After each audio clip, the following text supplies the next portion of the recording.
Assalamualaikum warahmatullahi wabarakatuh. Apa kabar orang-orang biasa? Saya dan Anda adalah orang-orang biasa itu. Tetap sehat, selalu semangat, dan syukuri segala nikmat. Orang-orang biasa, kali ini, kita akan ngobrol tentang bagaimana manusia dalam kaitannya dengan kebaikan. Entah itu kebaikan yang berasal dari kearifan atau kebaikan yang berasal dari ajaran-ajaran agama kita.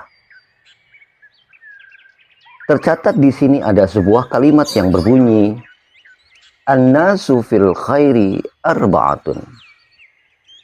Manusia dalam hubungannya dengan kebaikan itu ada 4 jenis, ada 4 macam, ada 4 kategori. Yang pertama, minhum mayyaf'aluhu ibtida'an. Di antara manusia ada orang-orang yang melakukan kebaikan paling dulu, pemula, pelopor, dan menjadi inspirasi buat orang lain. Orang-orang ini disebut sebagai orang-orang yang karimun, yang mulia. Faman fa'alahu ibtida'an fahuwa karimun.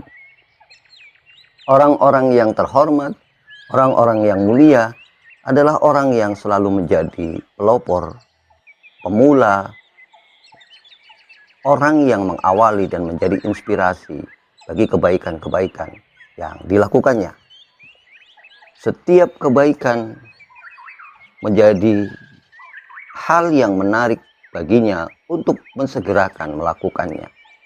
Kebaikan sekecil apapun itu, kebaikan yang datang dari kearifan di mana ia tinggal atau yang datang dari ajaran-ajaran agamanya.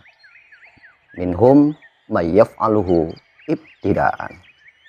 Memulai kebaikan dan selalu menjadi orang yang pertama sekali melakukan kebaikan itu dan tidak banyak bicara untuk meyakinkan orang-orang di sekitarnya. Begitulah tabiat orang-orang yang karim, orang-orang yang mulia, orang-orang yang terhormat, orang yang memiliki kehormatan dalam dirinya, selalu menjadi pelopor kebaikan di lingkungan masing-masing, di lingkungan keluarga, di lingkungan masyarakat, di lingkungan organisasi, atau bahkan menjadi pelopor peradaban di negara dan bangsanya masing-masing. Anda bisa menjadi bagian orang mulia itu jika Anda belajar menjadi pelopor bagi sebuah kebaikan di mana di tempat kita tinggal. Yang kedua, wa minhum mayyaf'aluhu iqtida'an. Adalah orang-orang yang melakukan kebaikan yang bersumber dari kearifan atau ajaran agama. Ia mengikuti dan terinspirasi oleh orang-orang yang sudah lebih dahulu melakukan kebaikan itu. Orang-orang ini disebut sebagai orang yang hakim. Wa minhum mayyaf'aluhu iktidaan, dan iktidaan itu adalah fahuwa hakim.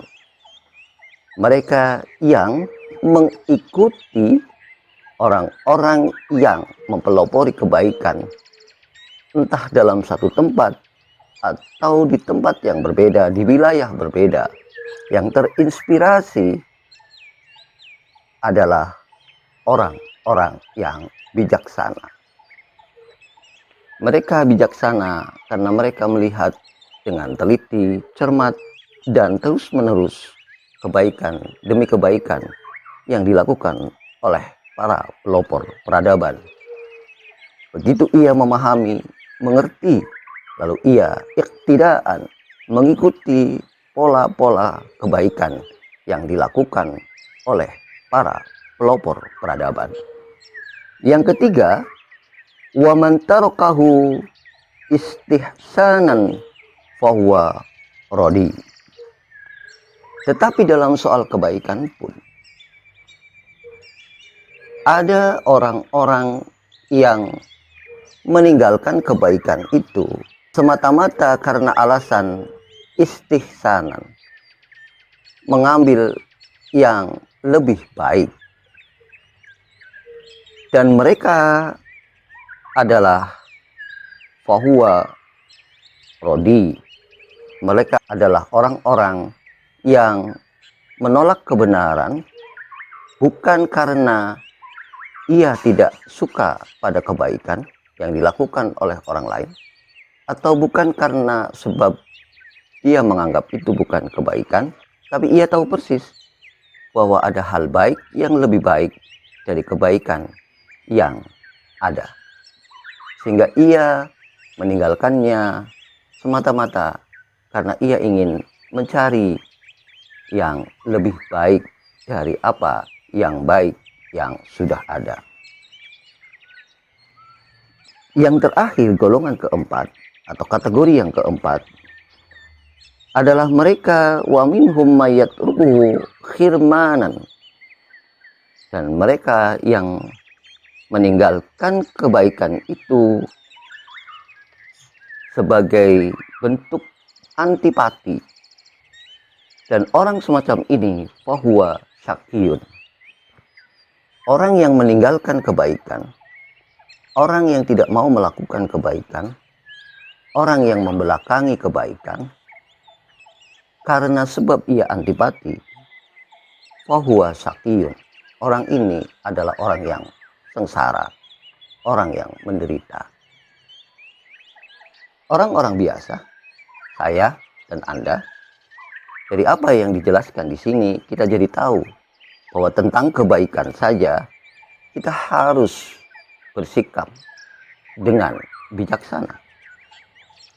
Jika kita sudah mempelopori sebuah kebaikan, jalani, lalui, lampaui, dan tekun saja di dalamnya sampai betul-betul apa yang kita lakukan tuntas dan pantas dicontoh oleh orang lain.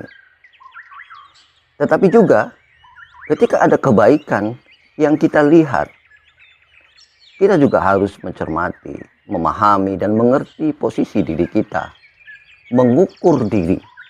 Sekali lagi, mengukur diri. Apakah kebaikan yang dilakukan oleh orang lain itu bisa benar-benar dilakukan oleh diri kita? Kalau tidak, maka tinggalkan itu dan lakukanlah kebaikan yang mungkin keadaannya lebih baik dan lebih memungkinkan kita untuk melakukannya. Upaya meninggalkan kebaikan demi mendapatkan kebaikan atas dasar istihsanan itu bukanlah penolakan sejati. Ia hanya mencari dan memilih prioritas-prioritas dari kebaikan-kebaikan yang ada, yang sanggup dan mampu ia lakukan. Tetapi yang paling rugi adalah orang yang meninggalkan kebaikan karena dia sudah antipati pada kebaikan itu sendiri. Dan sikap antipati itu bisa saja kepada wujud kebaikannya, atau bisa jadi pada orang-orang yang melakukan kebaikan. Sikap antipati inilah yang melahirkan penderitaan dan kesengsaraan. Kalau kita serba antipati pada kebaikan, maka pada akhirnya kita menjadi orang yang tidak melakukan kebaikan apa-apa. Maka bersikaplah sebagai orang yang karim. Upayakan menjadi orang yang hakim, dan pada kondisi tertentu tidak apa menjadi orang yang rodi, tetapi jangan sekali-kali menjadi orang yang khirman, antipati terhadap kebaikan, agar kita tidak hidup menderita dan sengsara. Semoga bermanfaat. Terus lanjutkan kebaikan Anda sekalian, wahai orang-orang biasa. Begitupun dengan saya. Wallahu a'lam bishawab. Wallahul muwaffiq ila aqwamit thoriq. Assalamualaikum warahmatullahi wabarakatuh.